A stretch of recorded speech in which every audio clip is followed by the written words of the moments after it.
Q&A. Karena setiap pertanyaan selalu ada jawaban. Dipandu oleh Yohana Margareta. Panelis kita hari ini. Gimana caranya bisa membantengi Mas Emil dari perilaku koruptif? Kenapa nggak berani nyalon gubernur di Jawa Timur? Takut nama Ibu Hovifah? Apa merasa masih muda? Apa gimana? Pemimpin perempuan itu haram. Kalau ada yang masih percaya itu dengan pendekatan fikih. Apa itu jawabannya? Tempat kencan pertama yang paling berkesan. Yang pertama atau yang berkesan nih? Yang paling berkesan. Satu, jangan mendewakan kemenangan. Terus kamu macam-macam, terus kenapa-napa, aku tuh juga masih muda gitu, jadi biar tak cari yang lain dulu.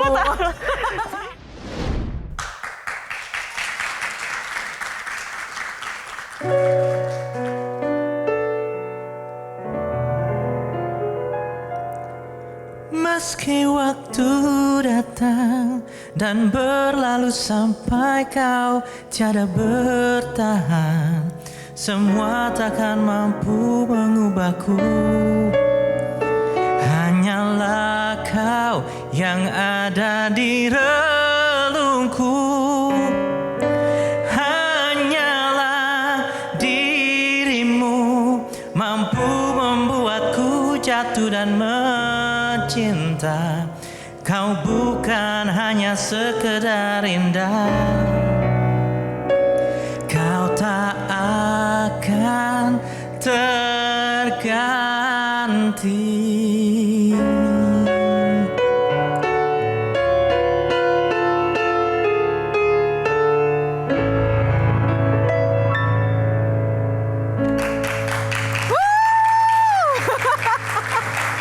Aduh, salaman dulu ini. Mas Emil, kalau saya sih yes, kalau Dewan Juri, yes or no? Yes. Mas Emil, jujur nih, lebih asik mana? Musik atau politik?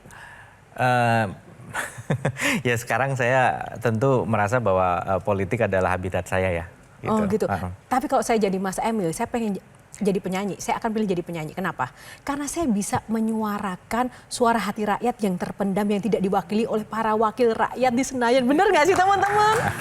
Gimana? Ya itulah PR kita. Harapannya bahwa pada akhirnya penyanyi tentu akan harus selalu menjadi check and balance. Kayak Iwan Fals Ya, misalnya. check and balance itu penting dan kita sebagai penggemar para penyanyi dan musisi nggak boleh anti kritik gitu. Bagaimana kita kemudian selalu mawas diri dan menjadikan itu motivasi untuk menjadi lebih baik lagi. Termasuk jadi politisi nggak anti kritik juga ya? Oh nggak boleh. Kalau Nggak politisi boleh. anti kritik, wah bahaya itu. Oke, kita mau tes dulu Mas Emil ya. Ada rapid question yang harus dijawab nih.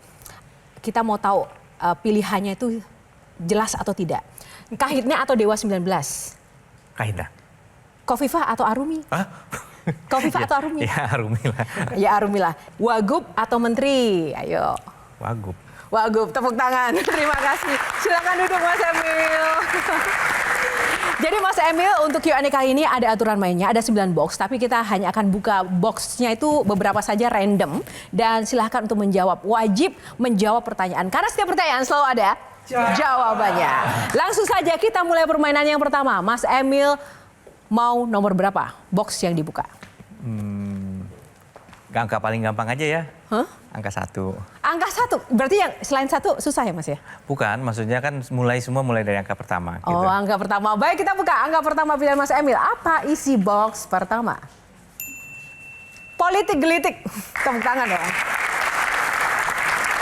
Bicara soal politik, kayaknya saya langsung saja deh mau tanya ke Mbak Wanda Hamidah yang juga pelaku di dunia politik yang akhir-akhir ini juga lagi hits begitu ya. Apa yang paling bikin penasaran Mbak Wanda Hamidah? Silakan ditanyakan Mbak. Yang bikin aku penasaran adalah gini, kalau buat aku sosok politisi laki-laki penting punya perspektif gender ya. Nah, ada 2 pertanyaan boleh ya? Boleh, silakan Mbak. Oke, pertanyaan pertama yang global. Komnas Perempuan menemukan 400 perda yang diskriminatif terhadap perempuan.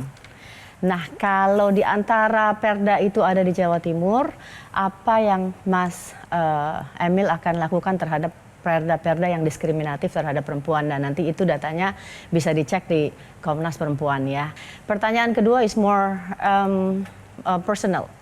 Kalau suatu hari istri Mas Emil, Arumi, kemudian ingin berkarir, atau mungkin di politik, atau mungkin sebagai pengusaha dan lain-lainnya, apakah Mas Emil akan support atau tidak?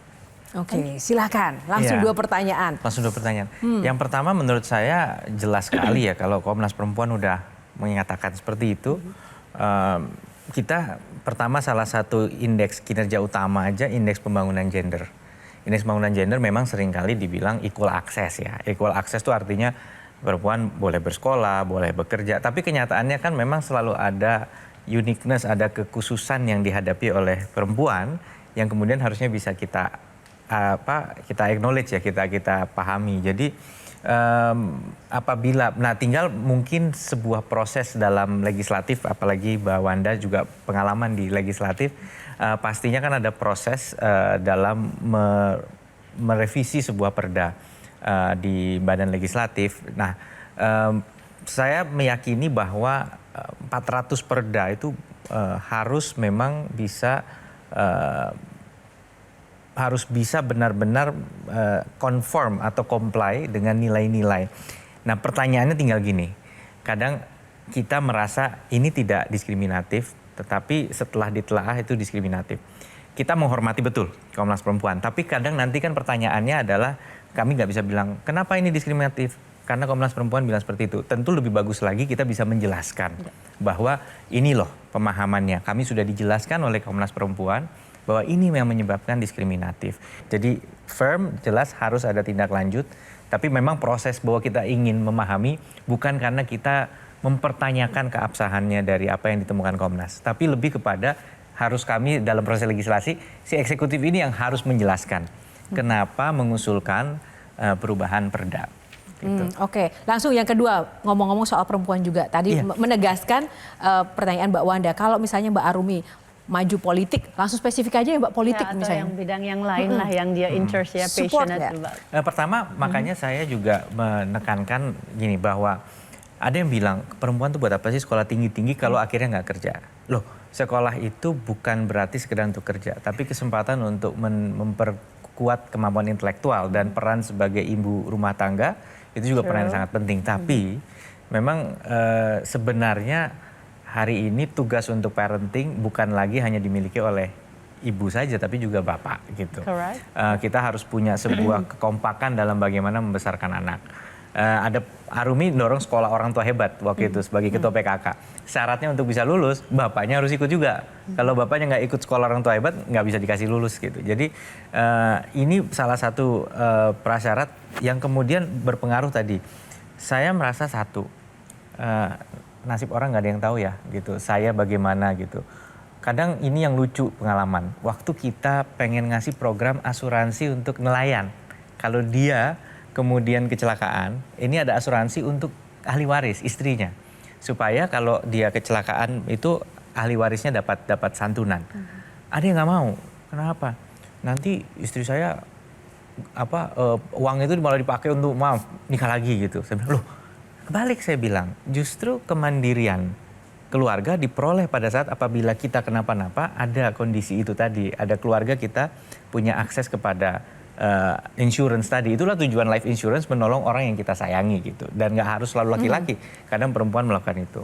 Jadi saya meyakini bahwa sebenarnya memiliki pasangan perempuan yang punya kesempatan untuk menjalankan karirnya itu sesuatu yang sangat penting. Bahwa hari ini pilihan karir kembali kepada istri kita, sepakat kira-kira apa yang mau. Jadi saya tentu akan mendukung. Keputusannya kolektif ya, bukan saya punya veto. Itu prinsip kita nggak ada veto. Karena buat apa? Akhirnya kalau nggak happy, keluarga yang terdampak. Nah itu, kalau nggak happy, keluarga yang terdampak. Sudah puas ya Mbak Wanda? Happy Baik, life, terima happy kasih. Oke, pemanasan untuk segmen pertama kita sudahi, namun kita akan jeda dulu. Sesaat lagi Q&A akan kembali, karena setiap pertanyaan selalu ada jawaban. Pemimpin perempuan itu haram. Kalau ada yang masih percaya itu dengan pendekatan fikih. Apa itu jawabannya? Kenapa nggak berani nyalon gubernur di Jawa Timur? Takut nama Ibu Hovifah? Apa merasa masih muda? Apa gimana?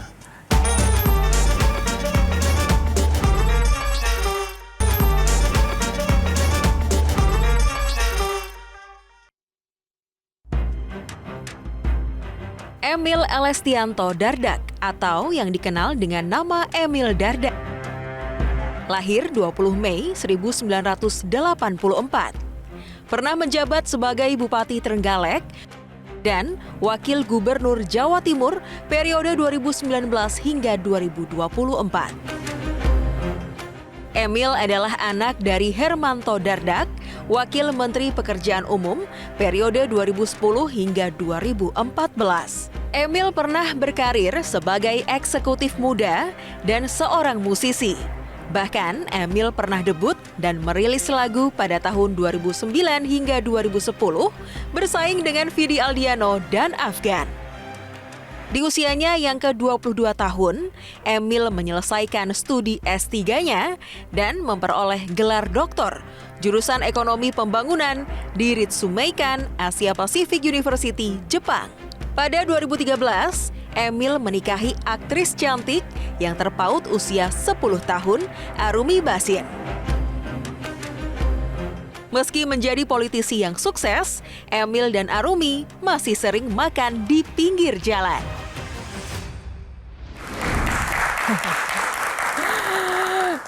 Tadi dengan profil yang keren tadi masih suka makan di pinggir jalan, itu beneran atau pencitraan Mas Emil? Ya, pertama menurut saya nggak ada yang terlalu unik ya, karena saya punya banyak kenalan orang-orang baik itu di politik maupun di luar politik juga hobi makan di pinggir jalan sebenarnya gitu. Oke, kalau menurut Bang Kohar gimana? Ya sama aja. Jadi kalau saya lihat sih apa yang dilakukan oleh Mas Emil Dardak ini atau Cak Emil Dardak ya. Kebetulan saya juga lahir di Jawa Timur, di Kertosono Nganjuk.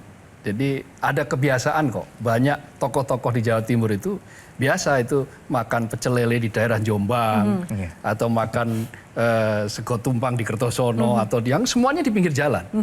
Dan itu hal yang biasa saja, yang penting sedep kan gitu. Yang penting sedep bisa berbau dan kadang-kadang bisa ketemu dengan siapapun, berjabat tangan itu biasa. Apalagi Jawa Timur itu kan terkenal dengan egalitarianisme ya.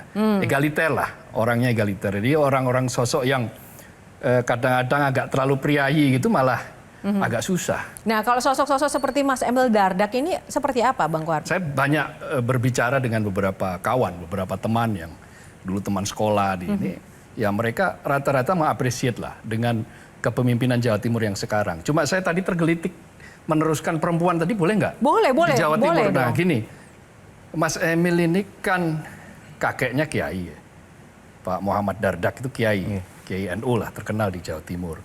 Lalu kakek dari pihak ibu itu adalah Pak Wiluyo, Legend Wiluyo itu adalah Gubernur Lemhanas pertama kali era Bung Karno. Tolong dikoreksi kalau saya salah. Benar-benar.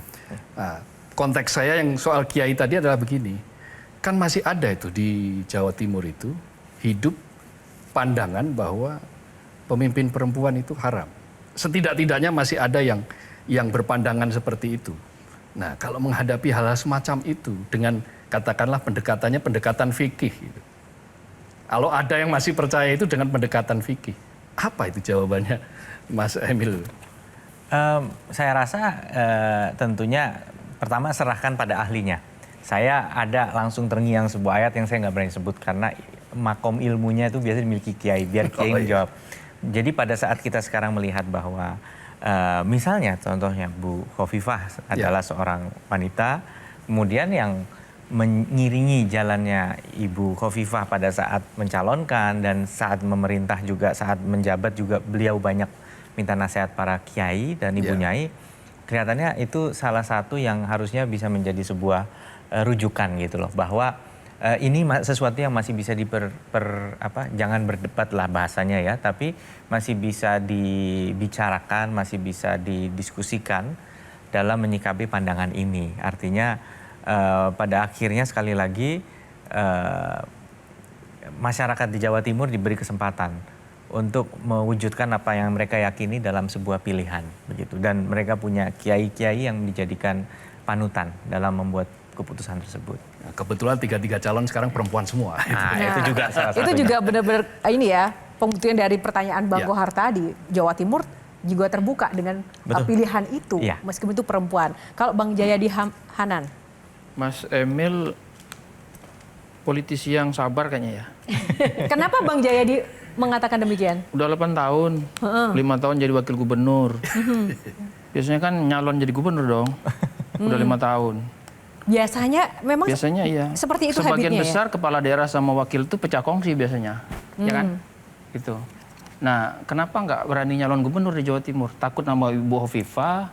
Apa merasa masih muda? Apa gimana?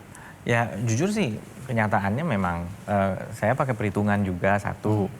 Tapi dua gini lah, maksudnya saya coba bangun sama keluarga. Jangan bertahan di politik karena kayak nggak ada jalan hidup lain aja gitu loh. Saya masih alhamdulillah mencoba berinvestasi dalam konteks maksudnya masih punya pegangan untuk berkarir misalnya di dunia keuangan atau di akademik misalnya gitu masih ada gitu. Jadi kalau nggak happy ya nggak mungkin saya paksain gitu. Jadi ini bukan sekedar nggak berani tapi saya masih happy. Oke, baik. Kang Maman. Tapi saya tertarik dengan yang tadi berkaitan dengan perempuan. Sepakat nggak kita bahwa ibu rumah tangga itu profesi? Gimana ya definisinya? Maksudnya artinya Dia juga adalah pekerjaan sebagaimana pekerjaan yang lain. Dunia butuh parents. Iya. Parenting butuh bahwa itu diasosiasikan dijalankan oleh ibu atau bapak itu urusan kedua ya. Tapi saya setuju bahwa caretaker rumah tangga adalah profesi yang mulia yang dibutuhkan negara, betul saya setuju. Oke. Lalu bisa nggak diperjuangkan oleh Mas Emil di Jawa Timur misalnya perempuan sebagai profesi ibu rumah tangga bisa mengakses hal-hal yang selama ini susah diakses karena dia bukan profesi mengakses bank susah, padahal dia 3 bulan ditinggal suaminya sebagai nelayan, dia justru adalah kepala rumah tangga. Tapi untuk mengakses bantuan susah karena belum dianggap sebagai profesi misalnya. Kita punya ada program untuk kepala rumah tangga perempuan, tapi itu kan kalau dia jadi single parent ya. Gitu. Kalau single parent tentu penting sekali gitu bahwa sebagai single parent otomatis apapun status profesinya dia dianggap sebagai tulang punggung. Itu ada.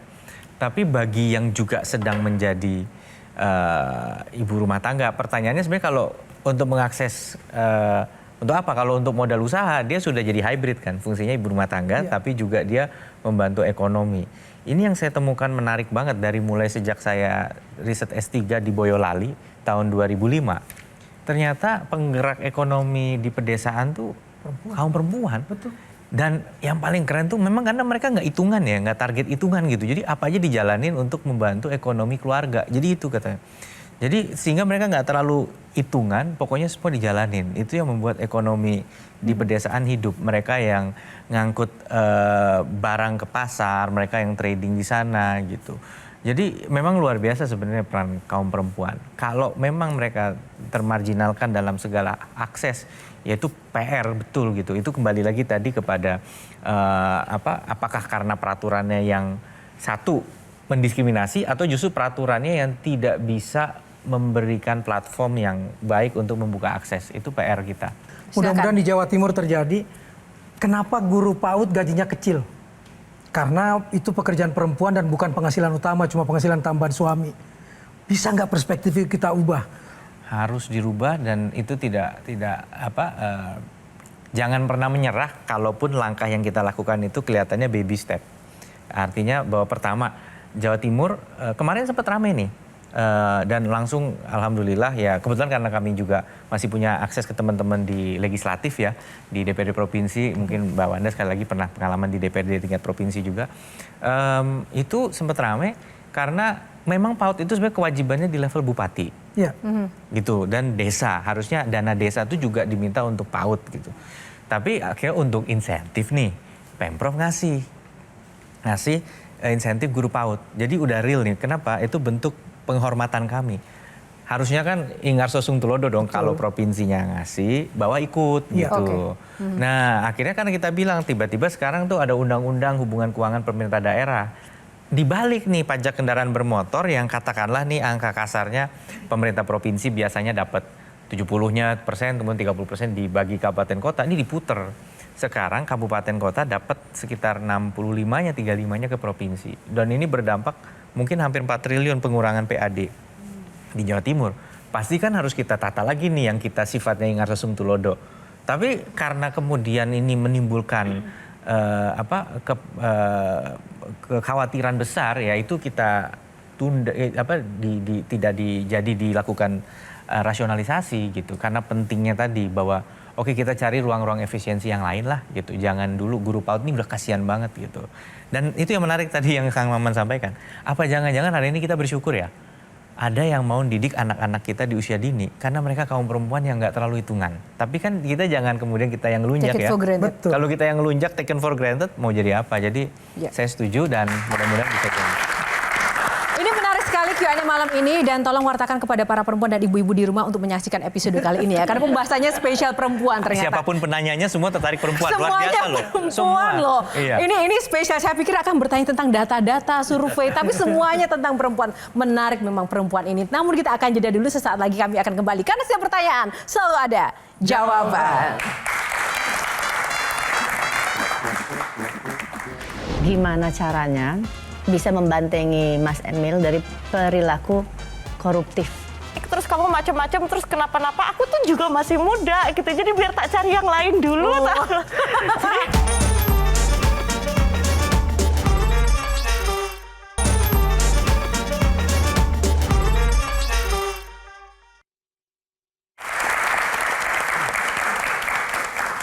Kembali di Q&A, saatnya kita buka box. Tadi sudah diawali dengan box yang cukup panas tentang perempuan. Saatnya kita buka box yang kedua. Ini box tentang apa lagi? Silakan, Mas Emil.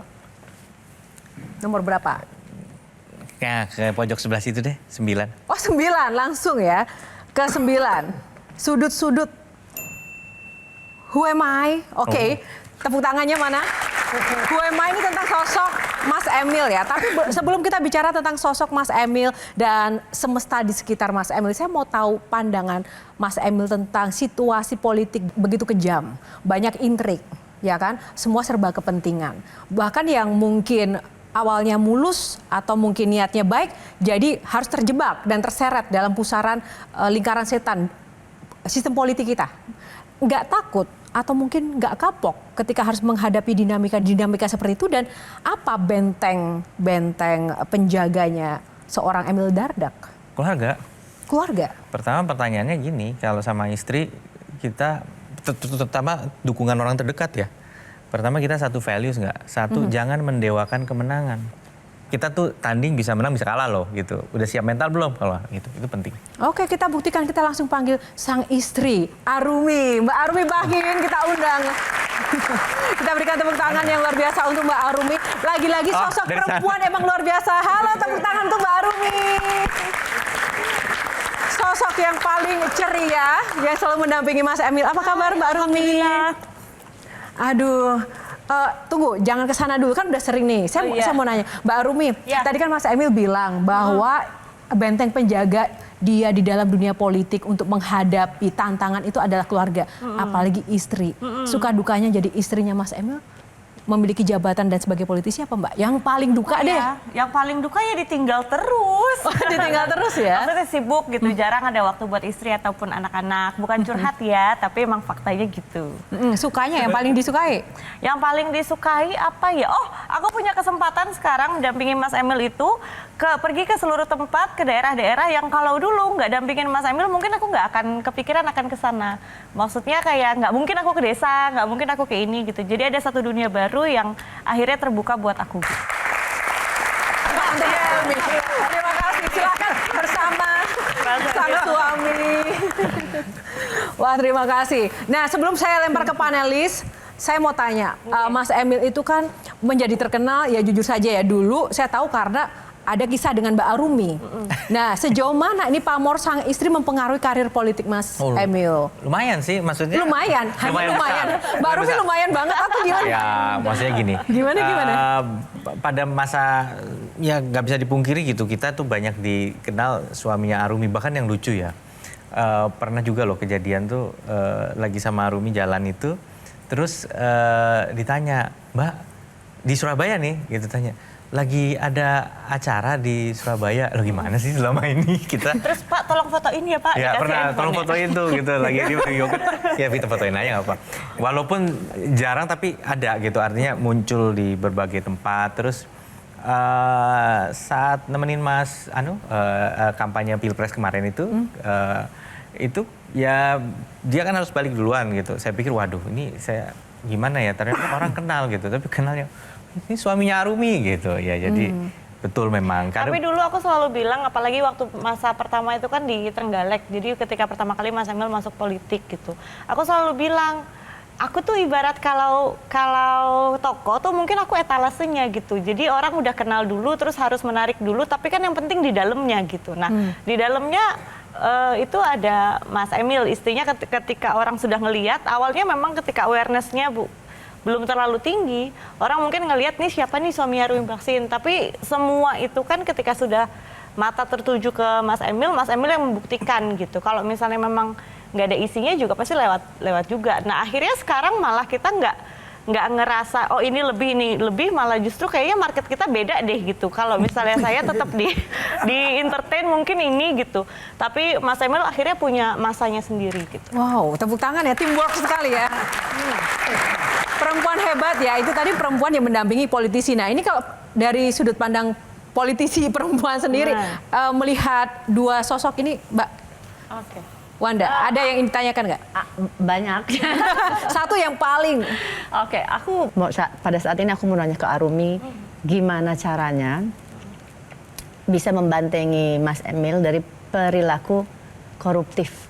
Dan kedua untuk kamu sendiri, gimana caranya kalau banyak ya entah itu masyarakat yang punya kepentingan atau pengusaha yang punya kepentingan memberikan kamu sesuatu yang materi yang you know lah itu that's a Sebenarnya komunikasi itu tuh udah terjadi dari sebelum masuk ke politik. Karena sebelum kita ada Mas Emil jadi politisi kan kita dari luar ya. Nah. Jadi kita cuma punya persepsi tentang politik kan dari sudut pandang orang luar. Yang kita lihat di TV kan ya itu gitu kan. Kayak pas Mas Emil minta izin apa kita coba politik itu kan aku yang hah kok politik gitu kan.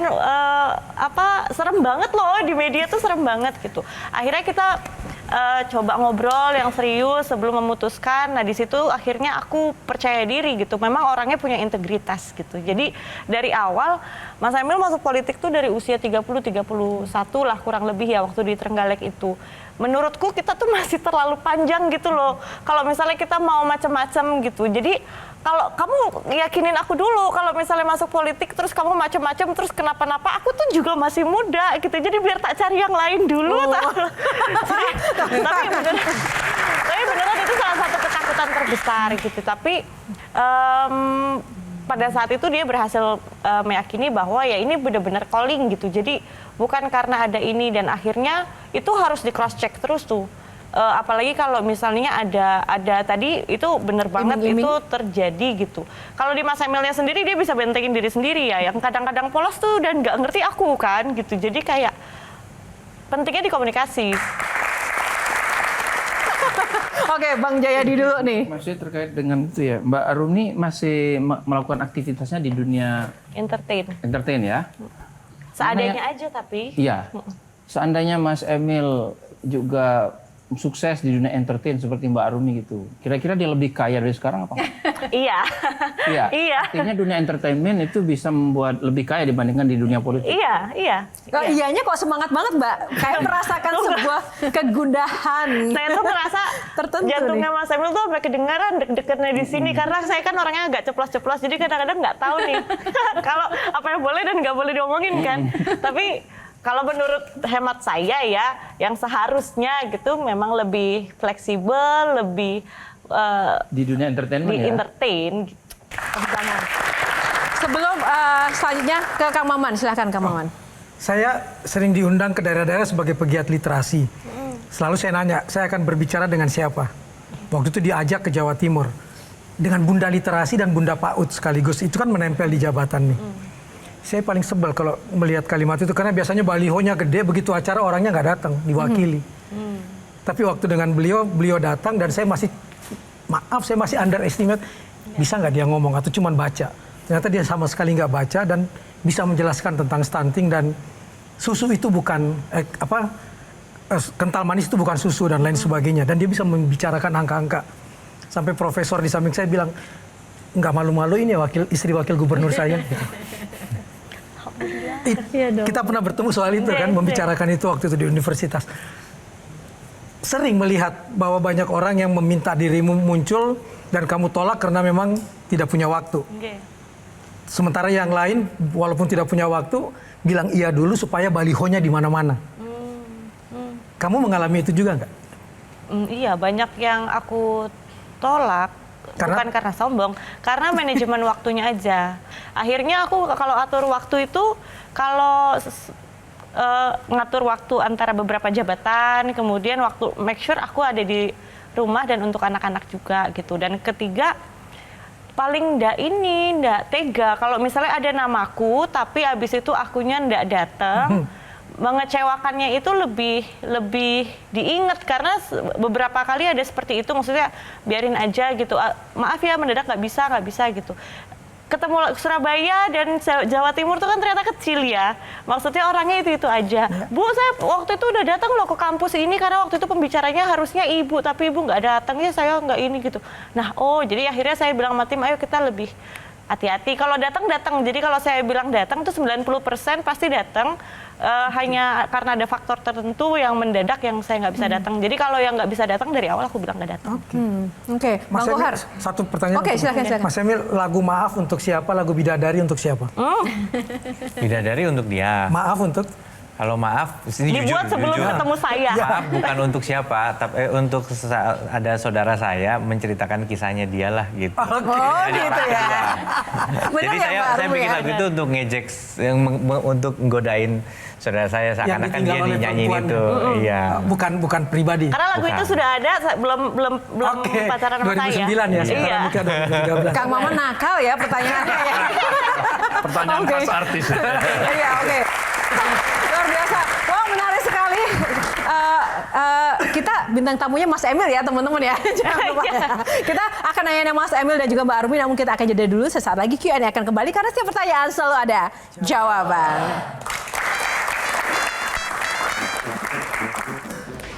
Tempat kencan pertama yang paling berkesan. Yang pertama atau yang berkesan nih? Yang paling berkesan. Yang paling berkesan. Yang paling disukai oleh Mas Emil terhadap Bu Hovifah.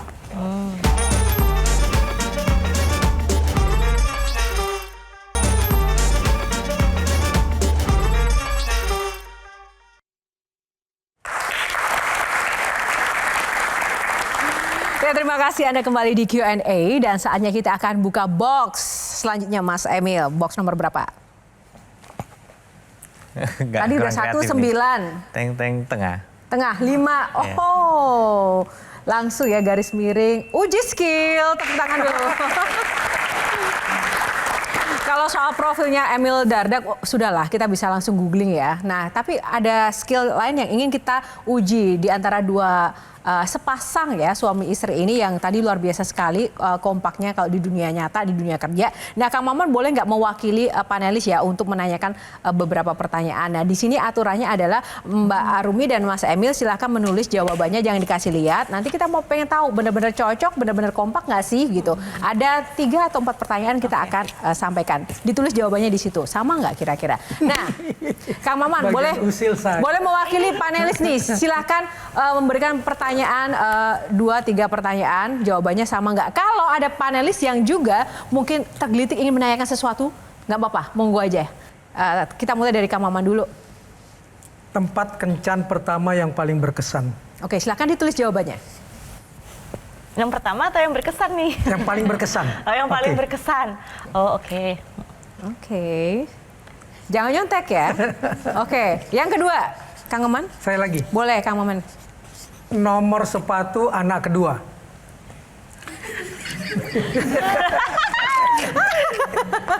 Oke, yang ketiga. Apa makanan khas Jawa Timur yang disukai Emil? Sepakat menambah momongan atau tidak? Wow, sudah 3. Apakah mau lagi gitu kan? Bang Jayadi, ada pertanyaan Bang? Yang paling disukai oleh Mas Emil terhadap Bu Hovifah. Oke, langsung saja. Tadi pertanyaan pertama, tempat kencan yang paling berkesan. Kalau dari Mas Emil apa? Tempat dimsum yang ada di Kemang. Oh, saling. Dimsum yang ada di Kemang, saling melengkapi lah ya. Udah lah ya. Oke. Tapi itu kan yang dimaksudkan. Berkesannya tanya dong kenapa? Kenapa? Karena waktu pertama kali ngedate kan jemput aku pulang syuting malam. Nah ternyata ini nggak bisa begadang orangnya, jadi minum espresso sampai 2 itu tidur di depanku gitu. Nih ini orang aneh deh, kok ngajakin ngedate tapi kok tidur gitu. Oh, makanya itu paling berkesan. Dan itu cuma sekali tapi ke situnya. Iya, habis itu di jam-jam normal. Oh, habis itu kapok. Ini yang dimsum 24 jam itu ya? Iya, tahu kan? Oh iya. Pernah ya Kak Maman kayaknya juga sering ya ke situ. Oke, yang kedua. Nomor sepatu anak. Kedua. Udah tahu pasti kita nggak bisa jawab. 37. Wah. Nggak bisa jawab Saya nih. nggak bisa jawab. Oke. Yang ketiga. Makanan khas kesukaan Emil. Salah tebak aku. Apa? Aku nebaknya cumi hitam yang ada di nasi Madura. Kalau Mas Emil? Nggak tahu ya, saya juga bingung sih sebenarnya. Tapi di situ jawabannya apa? Lodeh. Lodeh P, dia suka lodeh P juga. Oke, 2 kali nggak sama. Oke, nggak kompak.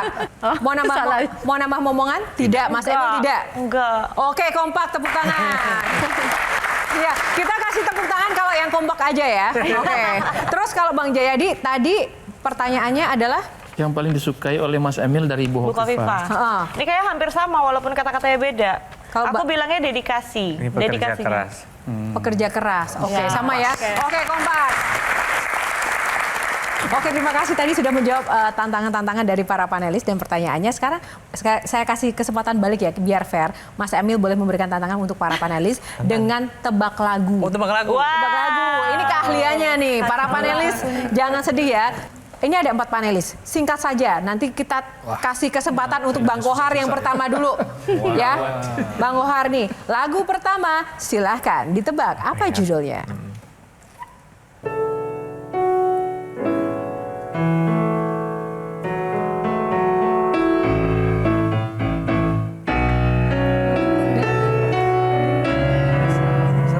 Ada yang tahu? Krisya. Lagunya Krisya, Mbak. Judulnya? Cinta. Cinta. Bang Kohar menjawab. Cinta, benar? Hampir benar. Hampir. Mbak Wanda? Nggak tahu. Ya tahu. Damai hati. Ya apa itu judulnya? Asmara, you know? Bang Jayadi? Dari hasil penelitian nada? Oke. Iya kan? Sebenarnya udah benar, cuman kurang Cintaku. punya aja. Oke, yang benar apa itu? Boleh refrennya? Cintaku. Cinta akan ku berikan bagi hatimu yang damai. Cintaku. Nah, Cintaku. Cintaku, kurangku. Tepuk tangan buat panelis. Aduh, panelis. Walaupun jadi politisi memang harus ada seninya kali ya, biar rileks gitu kan. Iya, langsung saja yang kedua, Mas Emil, soalnya kayaknya ini para panelis kita tidak into the music kali ya. Langsung Coba refnya. lagu yang mudah, yang kedua. Panelis, ayo harus dong. yang muda. Jangan justru. Oh jangan. Karena udah menang. Lagu Ini yang kedua. mudanya Mas Jayadi. Lagu kedua.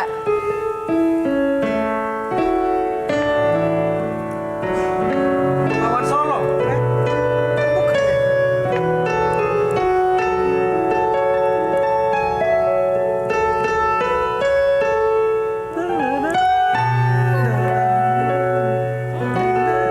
Panelis. Ayo panelis. Di bawah sinar bulan purnama. Ya.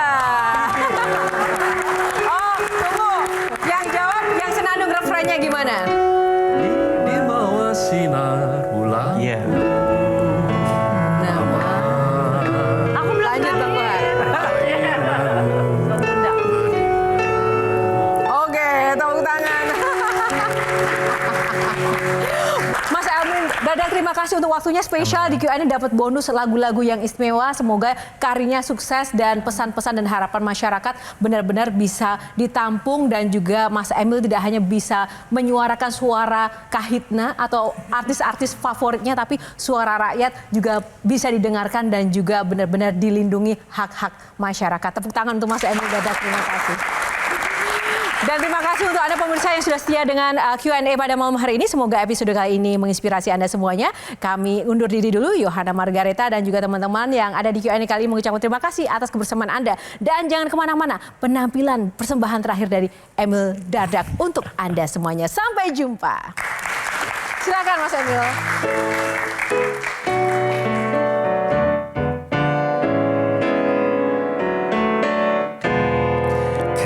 Jalin lagu bingkisan kalbuku bagi insan dunia yang mengagungkan cinta. Wow, cinta akan ku berikan bagi hatimu yang damai. Cintaku gelora asmara seindah lembayung senja. Tiada ada yang kuasa melebihi indahnya nikmat bercinta.